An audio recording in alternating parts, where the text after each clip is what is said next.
मात्र एक परिवार ने तन मन धन के साथ अपने को इस धर्म अनुष्ठान में अर्पित किया है। राम प्रकाश स्वामी जी, धर्मपत्नी सीता स्वामी इस कार्यक्रम के परीक्षित हैं। ये बहुत बड़ा साहस है अकेले किसी कार्य में अपने को लगाना। यहाँ तो सुनने आने में भी विचार करते हैं, बहुत बड़े बड़े होर्डिंग लगे होते, बड़ा प्रचार होता तो कुछ होर्डिंग के प्रभाव से आ जाते। कुछ हो सकता है कि जानकारी के अभाव से ना आ रहे हो, जिनको जानकारी ना हो, पर ये युग धर्म भी अपना कार्य करता है। आए मंचस्थ हमारे मंदिर में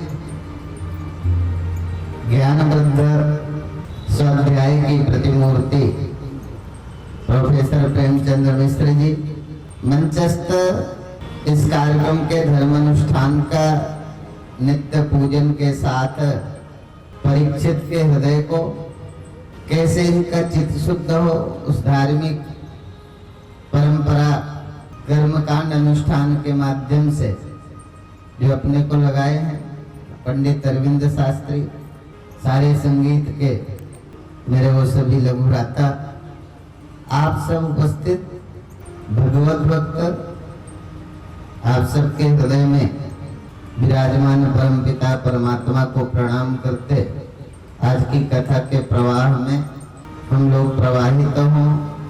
उसके पहले भगवान का स्तवन, तत्पश्चात संकीर्तन के माध्यम से अपने हृदय को पवित्र कर इस अमर कथा को श्रवण करने के लिए अपने चित्त को तैयार करना। गजाननं भूत गणादिसेवितं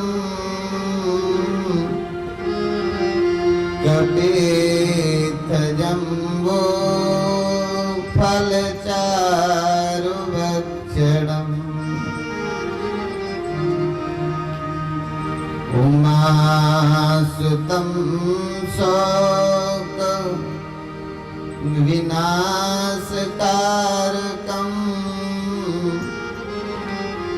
नमामि विघ्नेश्वर पाद पंकजम्। यं ब्रह्मा वरुणेन्द्र रुद्रमरुता स्तवन्ति देव्यस्तवैः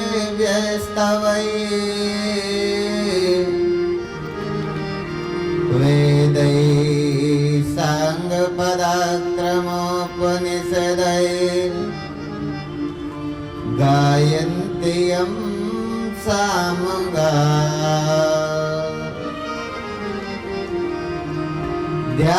ध्यानावस्थित तद्गतेन मनसा पश्यन्ति यं योगिनो यस्यान्तं न विदुषुरासुरगणा देवाय तस्मै नमः। तो गुरुर्ब्रह्मा गुरुर्विष्णु गुरुर्देव महेश्वरा गुरु साक्षात् परब्रह्म तस्मै श्री गुरवे नमः।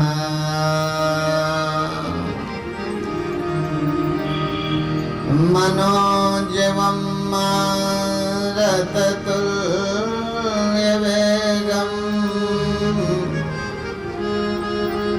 जितेन्द्रियं बुद्धिमतां वरिष्ठम् वातात्मजं वानरयूथमुख्यम् श्रीरामदूतं शरणं प्रपद्ये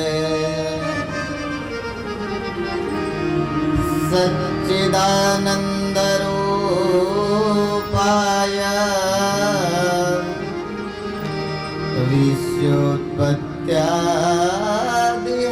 विश्वोत्पत्त्यादिहेतवे तापत्रय विनाशाय श्रीकृष्णाय वयं नमः। बोलिए सच्चिदानंद भगवान की धर्म की अधर्म का प्राणियों में विश्व का गौ माता की गंगा मैया की श्रीमद् भागवत महापुराण की जय जय श्री राम। श्री कृष्ण गोविंद हरे मुरारी हे नाथ नारायण वासुदेवा। हे कृष्ण गोविंद हरे मुरारी हे नाथ नारायण वासुदेवा।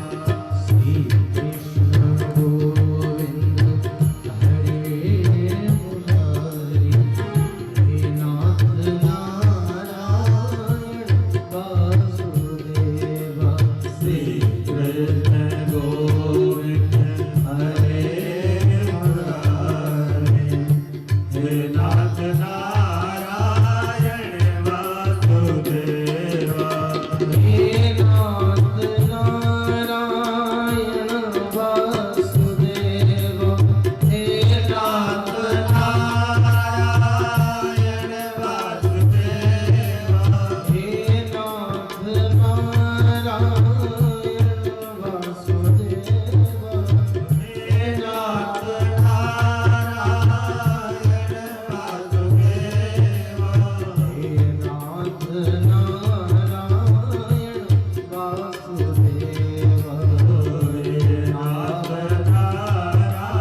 श्याम राधे राधे राधे श्याम राधे श्याम श्याम श्याम राधे राधे राधे कृष्ण राधे कृष्ण कृष्ण कृष्ण राधे राधे राधे कृष्ण राधे कृष्ण कृष्ण कृष्ण राधे राधे राधे श्याम राधे श्याम श्याम श्याम राधे राधे राधे श्याम राधे श्याम श्याम श्याम राधे राधे राधे कृष्ण राधे कृष्ण कृष्ण कृष्ण राधे राधे राधे कृष्ण राधे कृष्ण राधे राधे राधे राधे श्याम राधे श्याम श्याम श्याम राधे राधे राधे श्याम राधे श्याम राम श्याम राधे राधे श्याम राधे श्याम श्याम श्याम राधे राधे राधे श्याम राधे श्याम श्याम श्याम राधे ओ राधे कृष्ण राधे कृष्ण कृष्ण कृष्ण राधे राधे राधे कृष्ण राधे कृष्ण कृष्ण राधे राधे राधे कृष्ण राधे कृष्ण कृष्ण कृष्ण राधे राधे राधे कृष्ण राधे कृष्ण कृष्ण कृष्ण राधे राधे राधे श्याम राधे श्याम श्याम श्याम राधे राधे राधे श्याम राधे श्याम श्याम श्याम राधे राधे श्याम राधे श्याम श्याम श्याम राधे राधे राधे श्याम राधे श्याम श्याम श्याम राधे राधे राधे श्याम राधे श्याम श्याम श्याम राधे राधे राम राधे श्याम श्याम श्याम राधे राधे राधे श्याम राधे श्याम श्याम श्याम वृंदावन बिहारी लाल की जय। श्री राधे श्याम।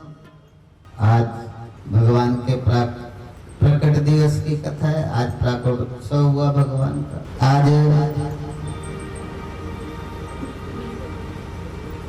भगवान के प्रागट्य की कथा को श्रवण करें। उसके पहले और नाना कथाएं हैं। गजेंद्र मोक्ष है, समुद्र मंथन है, दैवासुर संग्राम है।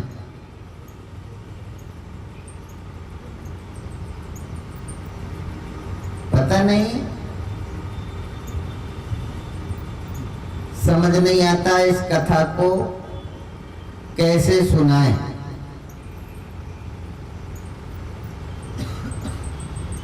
ये वो औषधि है जो हमें मृत्यु से सदा सदा के लिए बचाती है। अर्थात मृत्यु रूपे इस विशाल वैतरणी से सदा के लिए पार करने का सामर्थ्य जिस महापुराण में है, क्या ये किसी पात्र के नाम से अंकित कहानियों का ही अर्थ है क्या? वो कौन सी सत्ता है, वो कौन सा सामर्थ्य है जिसको तेनेयम भांगमयी मूर्ति प्रत्यक्षा वर्तते हरे सेवनात् श्रवणात् पाठात् दर्शनात् पापनास्ति। वो कौन सी श्रद्धा है हमारे अंदर, कैसे इसको हम महसूस करें कि सेवनात् श्रवणात् पाठात् दर्शनात्,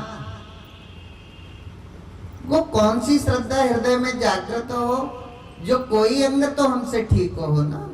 हम सदा से कथाएं सुनते आए, प्रत्येक शहर में साल में 20 कथा हो जाते हैं। जरूरी नहीं कि वो स्वामी ज्योतिर्मयानंद करें, वो जरूरी नहीं, कौन करता है ये महत्व का नहीं है। पर ये समझ नहीं आता कि इतनी कथाओं के होने के बाद परीक्षित का हृदय भी मल विक्षेप रहित नहीं होता।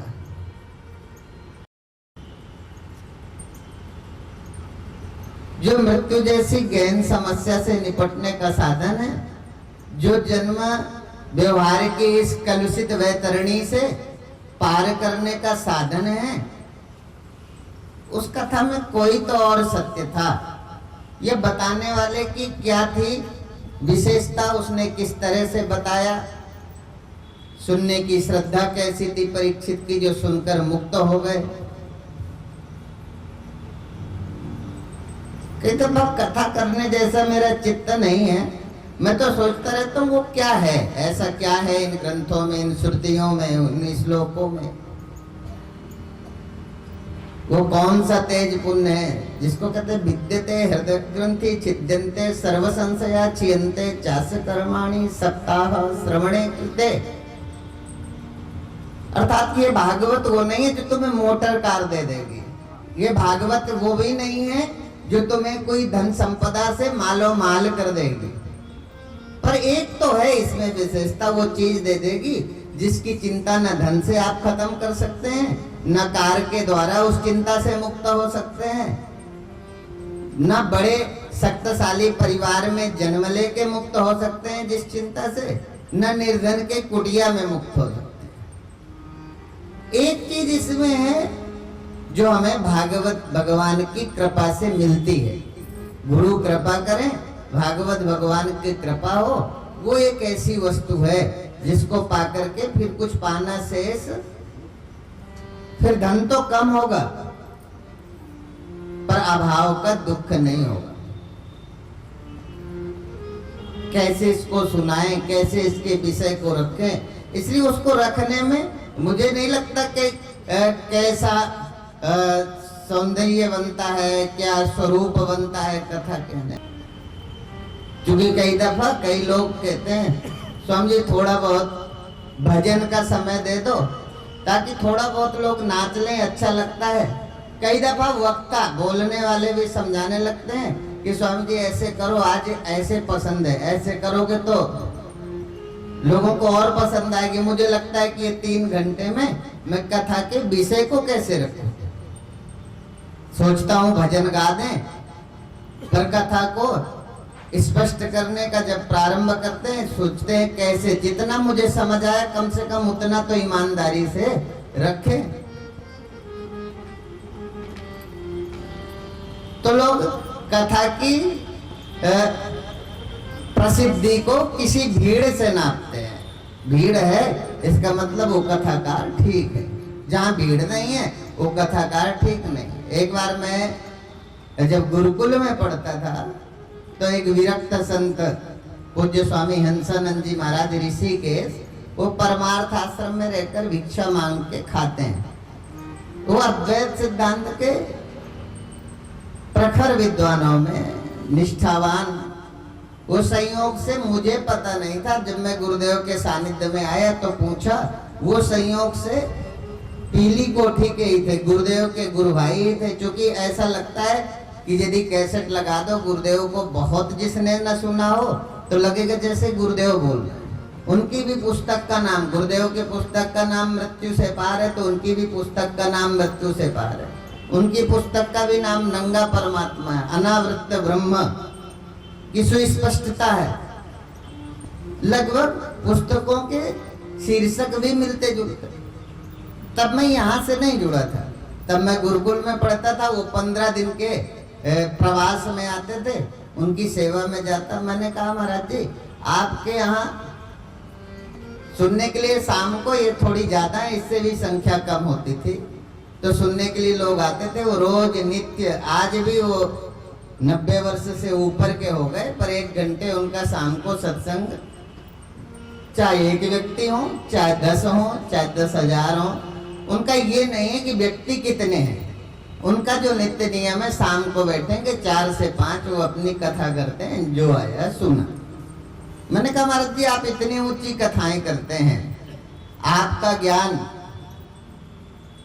हृदय के अज्ञान को विनष्ट करने में जैसे सूर्य कोटि समप्रभा की श्रुति को आपका ये ज्ञान चरितार्थ करता है, सिद्ध करता है कि आपकी वाणी में वो सामर्थ्य है। जब कोई संशय भी पर्याय नहीं रहता आपको सुनते, तब आप के यहाँ सुनने वाली बहुत बड़ी संख्या नहीं होती। क्या बात है, बहुत लोग हैं जिनको हम और सुनते हैं तो वहां सुनने में बैठ के लगता है जैसे समय बर्बाद हो रहा है, पर बहुत लोग नाचते हैं, खुश होते हैं, आनंदित हृदय वहां से निकलते हैं पंडाल से, पता नहीं वो क्या देते हैं। और आपसे बोले तुमने कभी सब्जी मंडी देखी है? मैंने कहा हाँ देखी है। बोले वहाँ कितनी भीड़ होती है? बहुत बड़ी भीड़ होती है। मैंने कहा बोले आप वहाँ गए हो जहाँ माताओं के स्वर्ण और रजत के आभूषण मिलते हैं? मैंने कहा वहाँ भी गए हैं। बोले वहाँ कितनी भीड़ होती है? मैंने कहा दुकानदार ठंडा और चाय भी पिलाता है, आराम से माल खरीदते हैं और घर आते हैं। बोले इसके आगे कहीं गए हो जहाँ डायमंड बिकता हो, हीरा का व्यापार होता हो? मैंने कहा महाराज जी मैं इतने बड़े परिवार में तो जन्म नहीं, इसलिए सुना है कि एक क्रेता होता है, एक विक्रेता होता है, खरीदने और बेचने वाला होता है। 2 ही पार्टियां होती हैं, एक बेचती है एक खरीदती है। तो बोले ये अध्यात्म विद्या डायमंड है। यहाँ एक यदि बोले और एक श्रोता सुने, समझ लो कि उस वक्ता का जीवन सफल हो गया, उसे कोई जिज्ञासु मिल गया। इसलिए परंपरा थी, इसलिए भीड़ की परंपरा नहीं थी। एक ही प्रमाण है भागवत जी में कि जब सूत जी महाराज सौनकादि ऋषियों को कथा सुनाते हैं। उस समय 88,000 सौनकादि ऋषि वहां उपस्थित होकर कथा सुनते हैं। नहीं तो नारायण ने किसको सुनाई? अपने पुत्र ब्रह्मा को। ब्रह्मा ने अपने पुत्र नारद को, नारद ने व्यास को, व्यास ने सुखदेव को। ये एक एक बार सुनाई और एक एक शिष्य को सुनाई। परंपरा से भागवत आई। व्यास जी की कृपा हुई और व्यास जी के हृदय में अकारण करुणा का जन्म हुआ। वो संत की करुणा से प्रस्फुटित श्रीमद् भागवत का 18,000 श्लोकों का जो वटवृक्ष हमें मिला, ये व्यास जी की करुणा का परिणाम है। ये देव ऋषि नारद की सदप्रेरणा से पैदा हुआ। देव ऋषि नारद ने प्रेरणा दी। अभी मैंने कहा था ना, संत वो है, संत क्या है? पर दुख द्रवई सुसंत पुल। उनके हृदय में पीड़ा थी। हम तो सुखी हैं, हमें तो पिता के ने बता दिया, हम तो सृष्टि के सत्य को जान गए, इसलिए सृष्टि में हमें विमोह नहीं होता। सृष्टि के बनने और बिगड़ने से हम दुख को नहीं प्राप्त करते। सृष्टि में, सृष्टि परिवर्तनशील है, सृष्टि नश्वर है। ब्रह्म सत्यम जगन मिथ्या जीवो ब्रह्मैव नापरा। ये समझ आया कि ब्रह्म ही सत्य है, ये जगत मिथ्या है। मिथ्या का मतलब हम समझ लेते हैं कि जैसे कुछ है ही नहीं। मिथ्या का मतलब जो है कुछ दिन व्यवहार में रहता है फिर नहीं रहता, उसका नाम मिथ्या है। झूठ नहीं कहा इसलिए। यदि कह दें जगत है ही नहीं तो ये झूठा है। इसलिए है तो व्यवहार में आता है पर सदा नहीं रहता। सत्य जैसा लगता है पर सत्य, अर्थात उसको समझाने के लिए क्या ये साधारण बात है? इसलिए पोथी पढ़ पढ़ जगमुआ पंडित भया न कोई, 2.5 आखर प्रेम के पढ़े सो पंडित हो। ये जो है पोथी पढ़ के भी समझ नहीं आता। यदि गुरु से न समझो, गुरु की कृपा न हो, तो भी ये सीधे समझ आने वाला ग्रंथ नहीं है। इसलिए इसकी आहारणी सेवा हो और गुरु की कृपा हो, तब इसके हृदय गुहा में छिपा सत्य इस वाक्पटुता के द्वारा प्रकट हो सकता है। और कोई फेल नहीं हुआ। गोकर्ण जी ने कथा सुनाया तो प्रेत योनि को प्राप्त धुंधकारी मुक्त हो गया। अब बताओ कि कथा कराने वाला संयोजक क्या करता है? संयोजक भी हाईलाइट करता है, कथा कराता है, कथा करा के धन समार्जित किया। वो बहुत कम भगवत भक्त हैं जो अपना धन कथा के निमित्त समार्जित करते हैं, एकत्रित करते हैं और कथा में लगा देते हैं या कथा व्यास को दे देते हैं। नहीं तो जरूरत से ज्यादा धन को इकट्ठा करना, आवश्यकता से ज्यादा उसको व्यय करना, मतलब अपने को चमक में बनाए रखना, चमक में रहना। कराने वाला भी चमक में रहे, करने वाला। ये ऐसा विमोह इस कलयुग का। और हम आपकी क्या करें? ये युग धर्म अपने आप ऐसा कार्य करता है जो हमें आंखों से नहीं दिखता। ये जो युग धर्म होता है आंखों से देखने में नहीं आता, हाथों से छूने में नहीं आता। ये युग धर्म भी वैसे ही करता है जैसे बिन पग चले सुने बिन काना, बिन कर कर्म करे विधि नाना, आनन रहित सकल रस भोगी, बिन वाणी वक्ता वड जोगी। ऐसे ये युग धर्म भी पीछे से काम करता रहता है, हमें पता नहीं चलता। हमें लगता है कि हम चल रहे हैं, पर युग धर्म अपना काम करता है, ये हमें बैठने नहीं देता। इसलिए युग धर्म से बड़ा मुश्किल है बचना। लगता है हम ठीक तो कर रहे हैं। और इतना ही नहीं, इतना कठिन है, इतना दुस्तर है कि आप देखो धर्मराज युधिष्ठिर स्वयं धर्म अवतार हैं, धर्म के अवतार हैं। लगातार द्वारिकाधीश से संरक्षित है जिनका परिवार। जिस परीक्षित की रक्षा स्वयं भगवान उदरस्थ होकर करते हैं, अर्थात उनके जीवन से लेकर उनके दादा और बाबा के समय से लगातार जिनके संरक्षण में स्वयं भगवान विष्णु लगे हैं, लगातार चले आ रहे हैं। पर इस कलिकाल ने ऐसा घुमाया कि धर्मराज परीक्षित को भी धर्मात्मा है, इसलिए उनके भी बुद्धि को घुमा दिया और उन्होंने संत में पाखंड का दर्शन किया। एक साधु को देखा, वो ध्यानस्थ साधु है, ध्यानस्थ साधु को सच्चे संत में पाखंडी का दर्शन होने लगा और सर पर डाल दिया। अर्थात ये है युग की शक्ति कि जो द्वारिकाधीश से रक्षित है, जिनकी कृपा से उसे जीवन मिला है।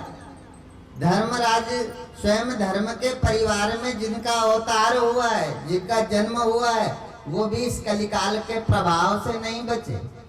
इसलिए जब दुर्योधन से कहा द्वारिकाधीश ने कि तुम 5 गांव दे दो इसको, इससे ज्यादा की जरूरत नहीं है, और वो मान जाएंगे, वो साधु हृदय हैं, पांडवों को इससे ज्यादा कुछ नहीं चाहिए, उनकी कोई कामना भी नहीं, वो हस्तिनापुर के सम्राट अपने को नहीं बनाना चाहते, पर इनकी आवश्यकता है, कहीं तो रहेंगे, कुछ तो खाएंगे, बच्चे कहाँ रहेंगे, इसलिए थोड़ा सा भवन दे दो, 2-4 गांव, 5 लोग हैं, 5 गांव दे दो, इसमें गुजारा हो जाएगा। दुर्योधन कहने लगा जानामि धर्मम न च मे प्रवृत्ति, जानाम्य धर्मम न च मे निवृत्ति।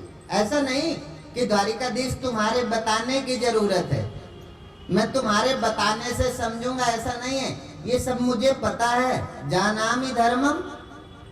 इसलिए जब भी हम एक दूसरे को कुछ बताते हैं ना, तब भी आपने देखा होगा व्यवहार में, हमें तो ये सब पता है पहले से, ये हमने सुन रखा है, ये हमें पता है, हमें भी पता है। बहुत कोई अग्रज होगा जिसकी हम मर्यादा करते हैं तो कह देंगे वो ये भी हमें तो पता है महाराज, ये हम जानते हैं। इसलिए जानामि धर्मम न च मे प्रवृत्ति, जानाम्य धर्मम न च मे निवृत्ति। मैं धर्म को भी जानता हूँ और मैं अधर्म को भी जानता हूँ। क्या मनुष्य के करने योग्य है, क्या नहीं करना चाहिए, ये मनुष्य मात्र के लिए क्या शास्त्र आदेश करते हैं। शास्त्र निहित कर्म ही मनुष्य को श्रेयस्कर है अपने जीवन में धारण करना, इसलिए मैं जानता हूं ये नहीं करना। पर अब आज आप बताते हो, इसका ये मतलब नहीं कि मुझे पता नहीं, पता है कि ये धर्म है, ये धर्म है, इसलिए इसको नहीं करना। जानामि धर्मम न च मे प्रवृत्ति, जानाम्य धर्मम न च मे निवृत्ति, एको ही देवेन हृदय स्थितेन।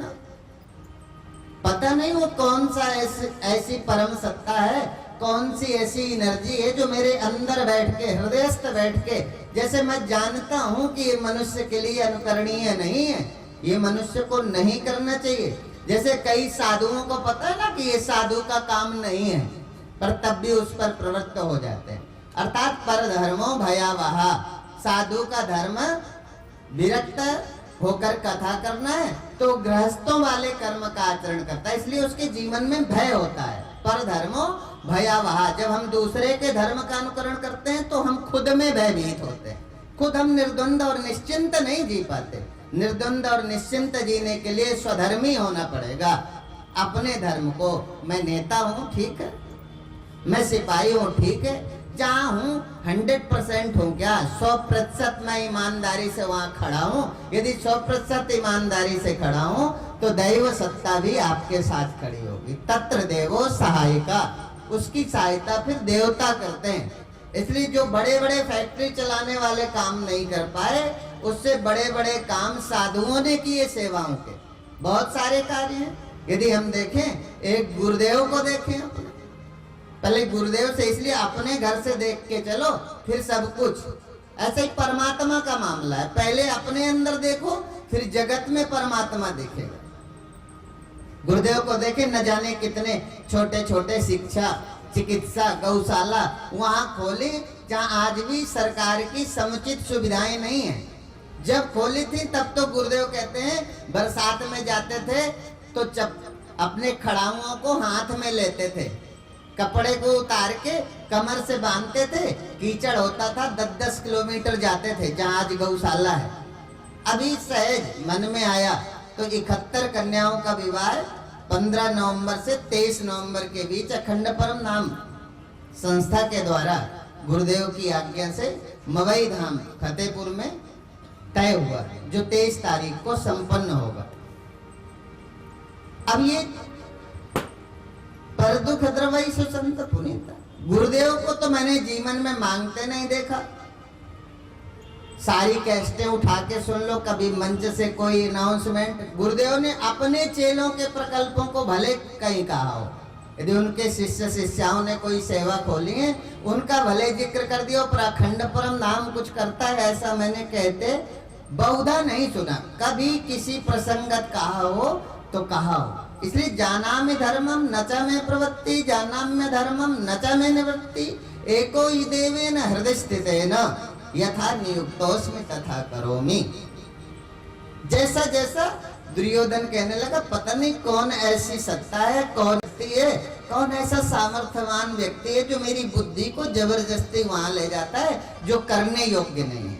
चाहते हुए मैं धर्म में प्रवृत्त नहीं होता और अधर्म से निवृत्त नहीं हो पाता, छूट नहीं पाता, पता नहीं क्या। इसको कहते हैं युग धर्म। परीक्षित से अपराध करा दिया, जो भगवान से रक्षित परिवार है अपराध उससे हो गए। पर एक तरफ धर्मात्मा होने का लाभ, भगवान की कृपा, उनकी समीपता का लाभ देखो। श्राप तो हुआ पर स्वयं उस पश्चाताप की अग्नि में अपने कर्मों का शोधन किया। उसके परिणाम स्वरूप आज परीक्षित उस द्वारिकाधीश की तरह ही पूज्य हो गए, एक ग्रंथ की महिमा हो गई। परीक्षित की कृपा से हम सभी समाज को, लोगों को ये भागवत कथा प्राप्त हुई। इसके पहले तो शिष्य प्रशिष्य चला आ रहा था, एक एक को अपने गुरु ने अपने, उसके गुरु ने अपने चेले को, मतलब शिष्य प्रशिष्य अलग नहीं थी, सामाजिक नहीं थी। पर परीक्षित जी की तपश्चर्या के परिणाम स्वरूप ये हम सब समाज के लोगों को भी मिली।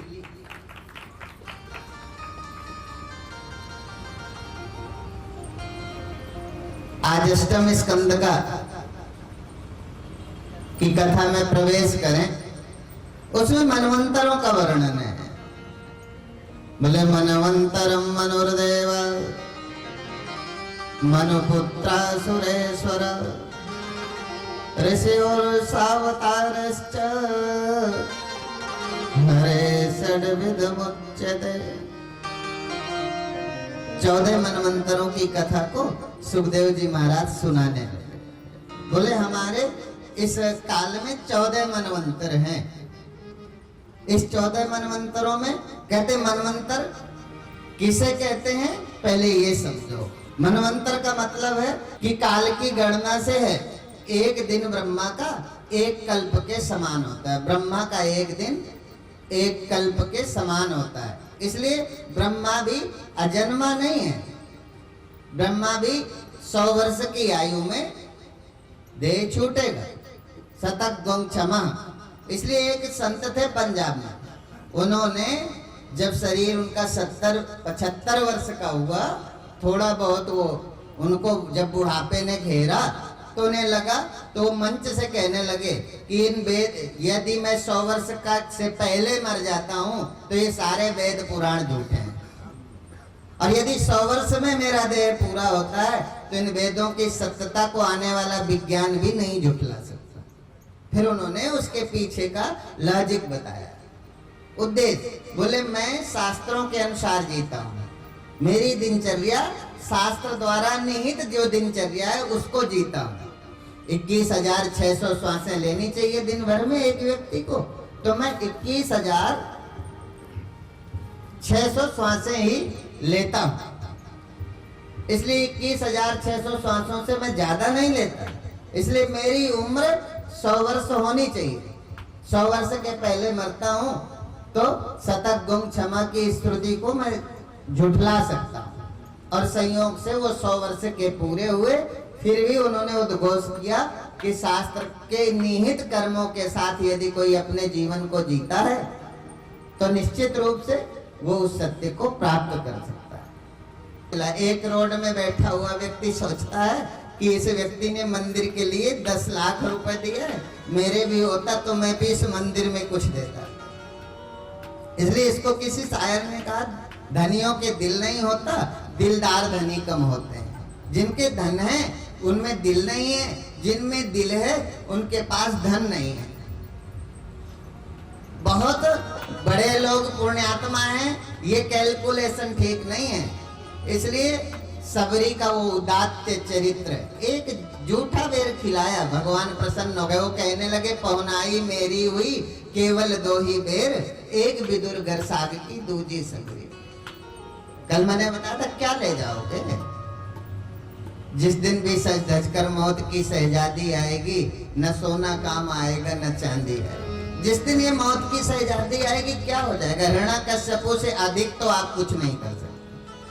भूतो न भविष्यति, हिरण्याकश्यपु जैसा सम्राट और उसकी जैसी सिक्योरिटी शायद हमारे पीएम नरेंद्र भाई मोदी जी की भी नहीं है। उसने अपने को इतना सिक्योर कर लिया था जैसे मृत्यु उसके पास ही नहीं भटक सकती।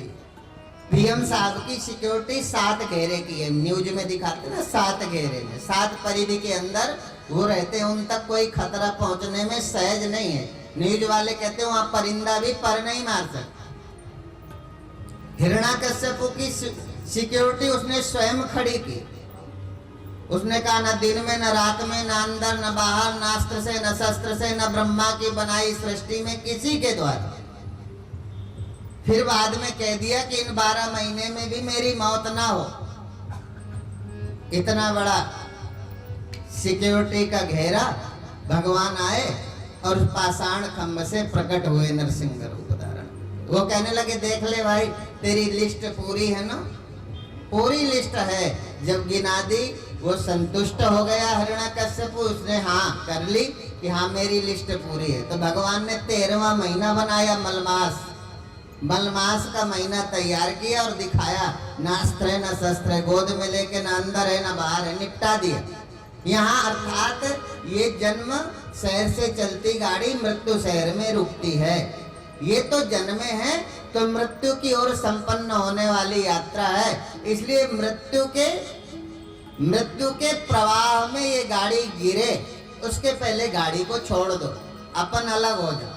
इसलिए जिन खोजा तिन पाइया, गहरे पानी पैठ, मैं बोरन खोजन गई रही किनारे बैठ। मैं जब तक इसको पहले ही खोज लो, इसलिए पहले उसको जानो। आत्मा श्रेयस ताव देव विदुषा कार्य प्रयत्नो महान। इसलिए सब कुछ करते हुए उस सत्य को जानो जिसके बिना जाने आप सुखी नहीं हो सकते। एक दिन वो आएगा जब आपके पास सब कुछ होगा।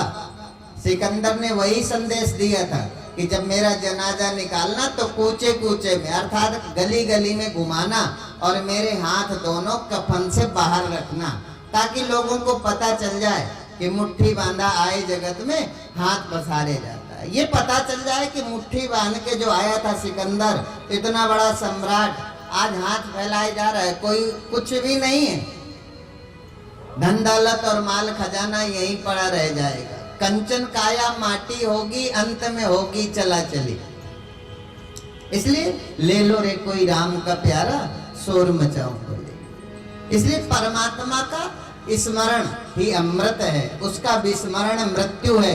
याद है तो आबाद है, भूला तो बर्बाद है। इसलिए उसको भूलोगे तो बर्बाद हो जाओगे। उसको याद किया है जिसने, वही आबाद है, वही स्मरणीय है, वही अपने कुल को स्मरणीय करता है, कुल को पवित्र करता है। इसलिए उस सत्य को जानो। तो ब्रह्मा जी का ये जो एक कल्प है वो ब्रह्मा जी का एक दिन के बराबर है। और एक दिन में क्या क्या घटित होता है? बोले 14 मनु होते हैं। 14 मनुओं के नाम अनुसार मनवंतरों के 14 भिन्न भिन्न नाम रखे गए। और उन 14 मनवंतरों में एक 71 चतुर्युगी का समय बीतता है। उस 71 चतुर्युगी में कितने दिन होते हैं, कितने युग होते हैं? तो बोले सत्य, त्रेता और द्वापर और कलयुग। वो 71 चतुर्युगी के अनंतर ये चारों सत्य, त्रेता, द्वापर और कलयुग, ये चारों युग बीत जाते हैं। और अभी तक जब से सृष्टि चल रही है, संपन्न है, 6 मनवंतर बीत चुके। अभी 6 मनवंतर तक तो हम बिल्कुल ठीक चल रहे हैं और आगे भी। इसलिए विज्ञान वो सिद्ध करता है जो पहले ऋषियों ने। इसलिए विज्ञान का एक शब्द आपने सुना होगा, ऋषि शब्द से ही रिसर्च बना, रिसर्च। इसलिए ऋषियों ने पहले सर्च किया है, अब इसमें रिसर्च हो रहा है।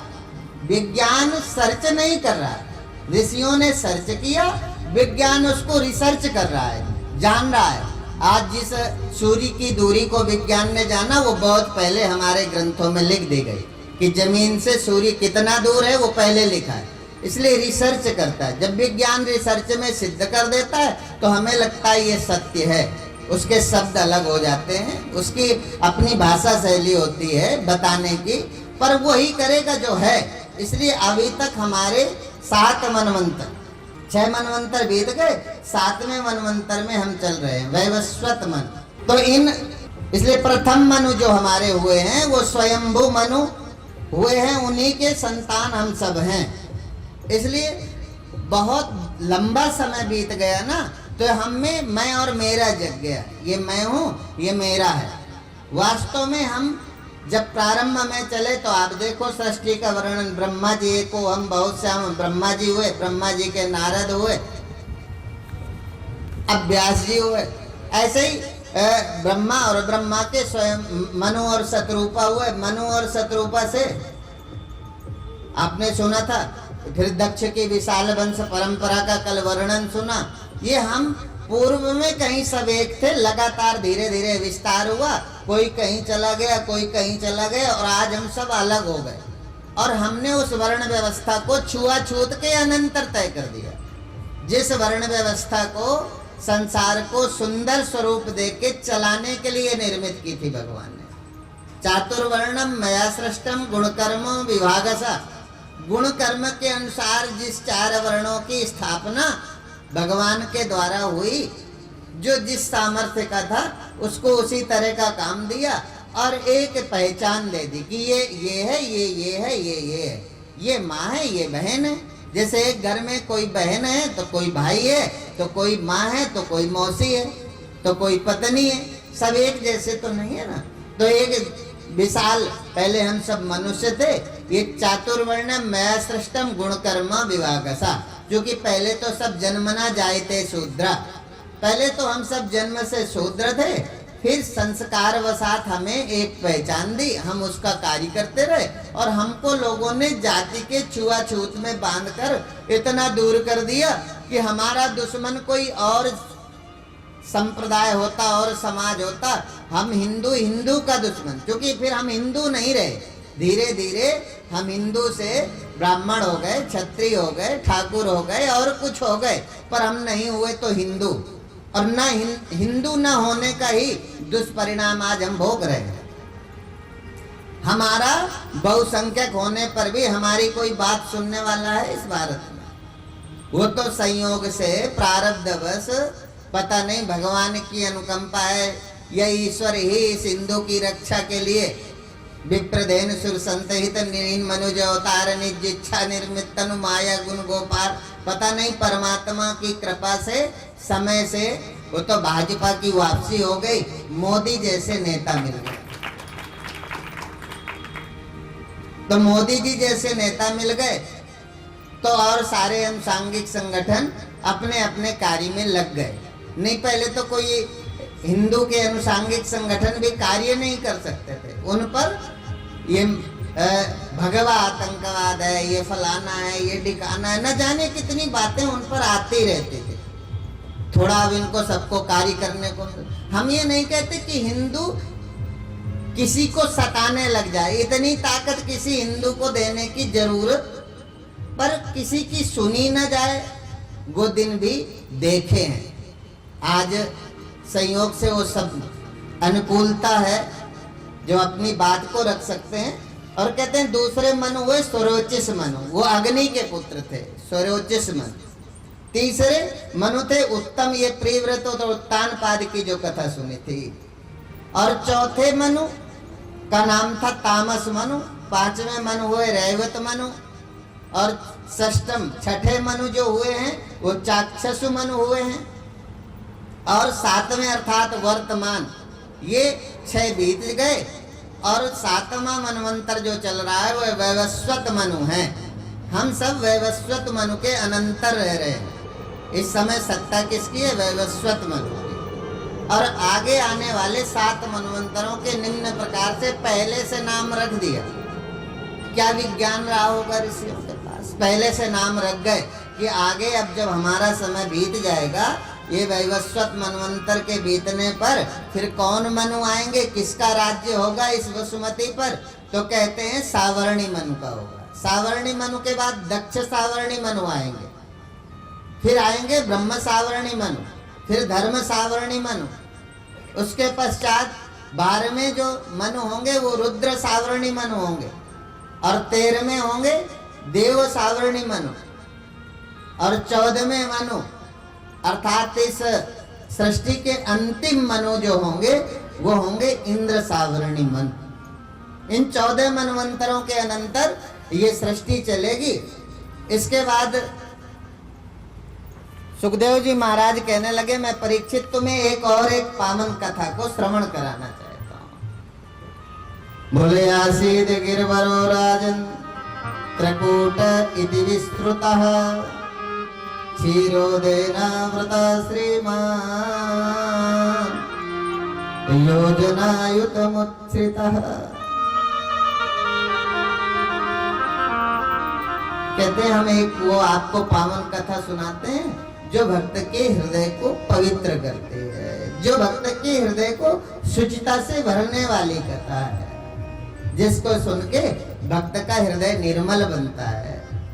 और निर्मल मंजन सोमुई पावा है, अर्थात निर्मल हृदय वाला ही परमात्मा को प्राप्त कर सकता है। इसलिए यहाँ और सब कुछ जगत में काम, व्यवहार में तो व्यवहारिक चतुराई चाहिए, पर परमात्मा में चतुराई नहीं चलती। परमात्मा के यहाँ चतुराई से काम नहीं चलता। समाज में चलेगा, व्यवहार अलग है और दैव सत्ता अलग है। परमात्मा सत्ता में जाएंगे तो जितना निर्छल होंगे, निर्मल होंगे, शुद्ध होंगे, पवित्र होंगे, उतना ही हमें जल्दी भगवान का सानिध्य मिलेगा। इसलिए भगवान की तरफ जाना है तो चित्त को निर्मल बना के चलो। व्यवहार में आप भगवान की तरह निर्मल नहीं रह सकते। व्यवहार की भी एक अपनी विधा है। आप जिस तरह से भगवान के लिए निर्मल हैं, क्योंकि भगवान आपका अहित नहीं कर सकते, उतने ही स्पष्ट यदि समाज में होंगे तो आप परेशानी में आएंगे। इसलिए व्यवहार की तरह। एक बार यही तो हुआ, देव ऋषि नारद कहीं जा रहे थे, एक विशाल विषधर सर्प को उपदेश कर दिया कि भाई तुम्हारा इस तरह से व्यक्तियों का नरसंहार करना तुम्हारे लिए ठीक नहीं है। बेवजह तुम क्यों अपने इस विषैले जहर से किसी को मृत्यु प्रदान करते रहते हो। इसलिए तुम्हारे समय अभी आप 84 लाख योनियों में भटकते भटकते इस सांप की एक विशाल उम्र वाली देह को प्राप्त कर गए हो। इसलिए इसमें अब बहुत ज्यादा अपराध नहीं करो, नहीं तो आपके जन्म जन्मांतर खराब हो जाए। देवर्षि नारद की बात उस सर्प को समझ आई। सर्प ने संकल्प ले लिया कि आज से मैं किसी को, पर उस सर्प का प्रभाव इतना था कि पूरा क्षेत्र जान गया कि यहाँ एक विशाल विषधर सर्प रहता है। उसकी फुंकार मात्र से व्यक्ति मर जाते हैं। काटने की तो बात, उसकी फुंकार भी शरीर को स्पर्श कर जाए, उसकी हवा, उसकी फूंकने की हवा में इतना जहर था कि व्यक्ति मर जाए। अब देवऋषि नारद के पश्चात वो सर्प, तो उसका एक्टिविटी जब कुछ नहीं मिली, धीरे धीरे लोग बच्चे खेलते खेलते वहां भी जाने लगे जिस घर में वो सर्प रहता था। अब सर्प चुपचाप बैठा था। बच्चों ने सोचा ये कुछ नहीं करता, इसका मतलब इसका जहर खत्म हो गया है, तो उसको मारने लगे। कोई डंडी से कोचे, कोई किसी तरह, वो कुछ नहीं बोले, क्योंकि उसे तो देवऋषि नारद के शब्द याद थे। वो चुपचाप बैठा रहा। कुछ समय पश्चात जब देवर्षि नारद लौट के आए तो सर्प तो अधमरा था। वो स्वयं मृत्यु, जन्म और मृत्यु के बीच लड़ रहा था। अब वो पूछा कि भाई जीवन और मृत्यु के इस संघर्ष में तुम इस तरह से कैसे हो? बोले ये जीवन और मृत्यु का संघर्ष आपके उपदेश से हुआ है महाराज। आपने उपदेश दिया, उसी दिन से ये दुर्दशा हुई है मेरी। तो बोले क्या हुआ? बोले मैं, आपने कहा था और मैंने काटना छोड़ दिया। तो बोले बच्चों मैंने फुंकारना थोड़ी कहा था।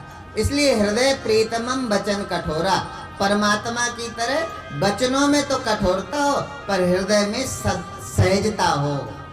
हृदय में सहजता हो, स्नेह हो, गरीब के प्रति करुणा हो, असहाय की सहायता का हृदय में जगह हो कि असहाय है, पर व्यवहार में राम की तरह जियो। हृदय प्रीतमम वचन कठोरा।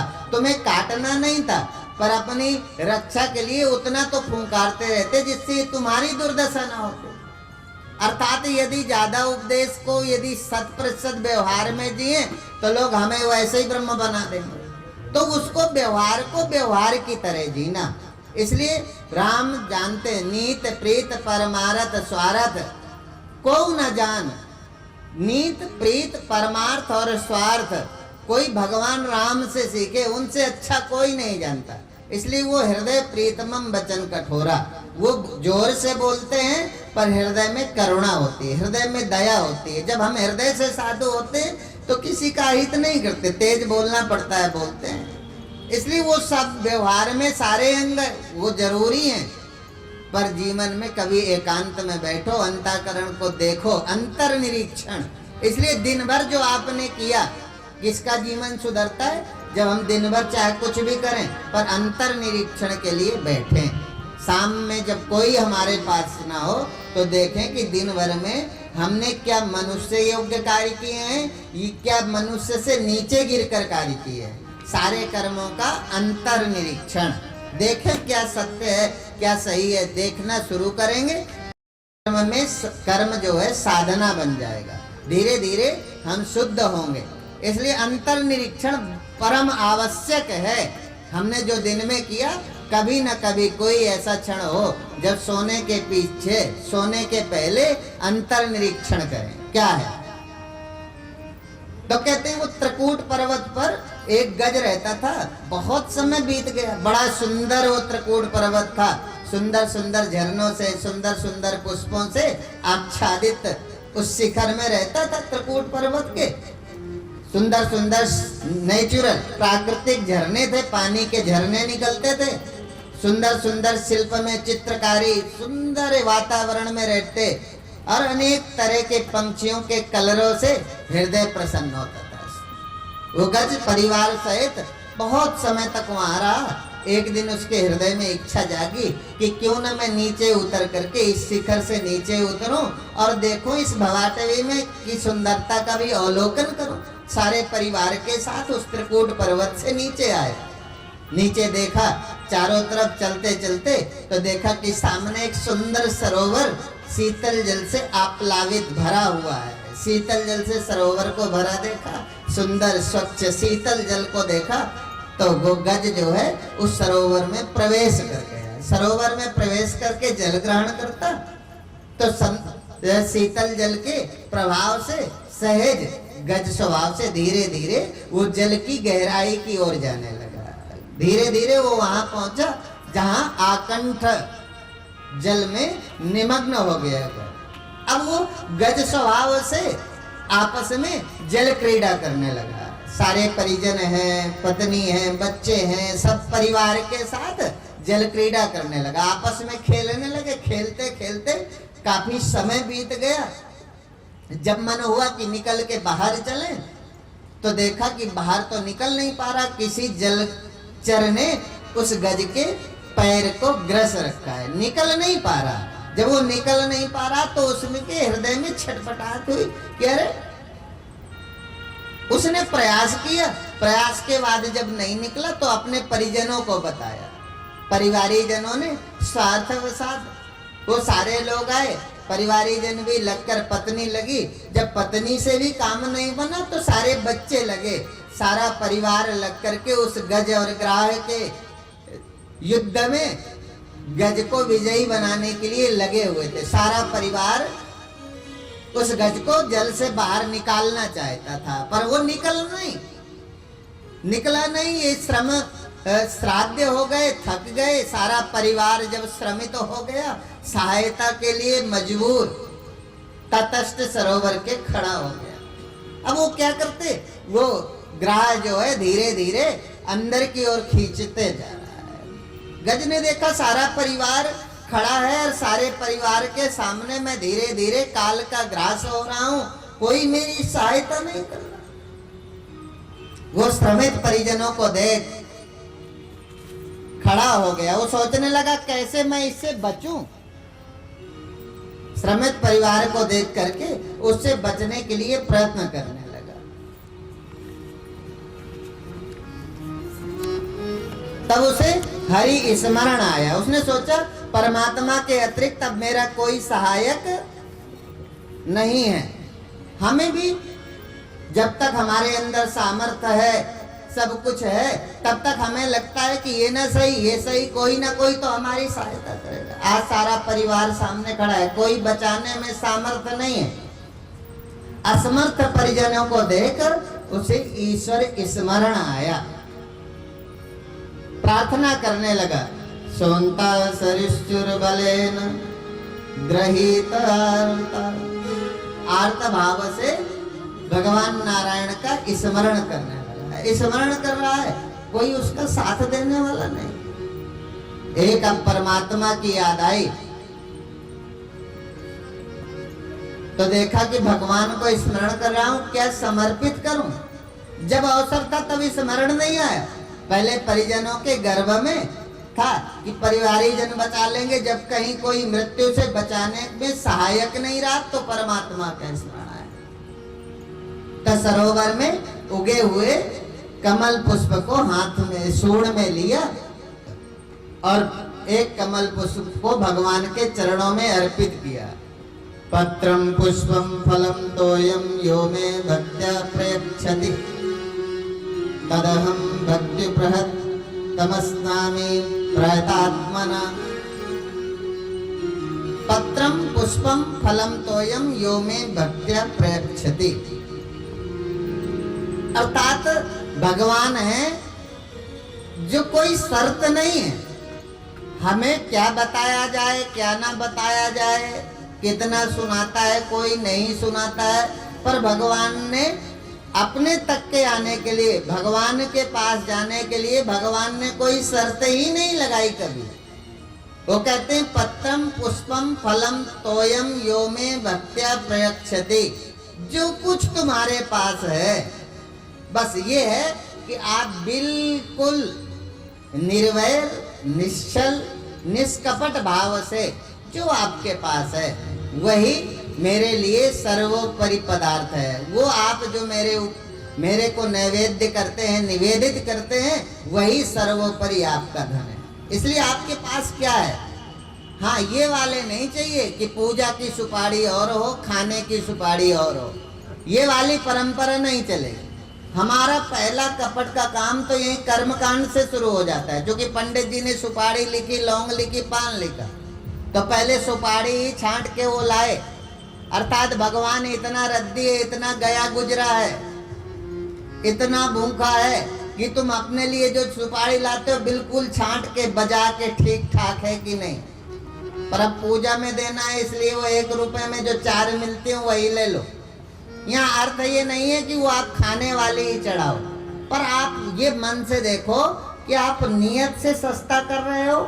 ये एक विधा है, परंपरा है, एक परंपरा से कर रहे हो ठीक है, पर नियत में देखो, अंदर देखो कि आप कहीं पैसा बचा करके, कहीं अपने भोग से और भगवान के भोग के लिए जो नैवेद्य के लिए सामान ले रहे हो वो नियत में कैसा है। वो सुपारी छोटी बड़ी है इसका महत्व तो नहीं है, यहाँ तो नियत का महत्व है। आप किस नियत से ले रहे हो, आप क्या है, छोटी लेने का श्रेय क्या है। एक तो है कि पूजा वाली है इसलिए लेते हैं पंडित जी, ठीक है, यदि पूजा वाली है इसलिए लेते हो ठीक है, पर 1 रुपए में 4 मिल जाए ये सोच गलत।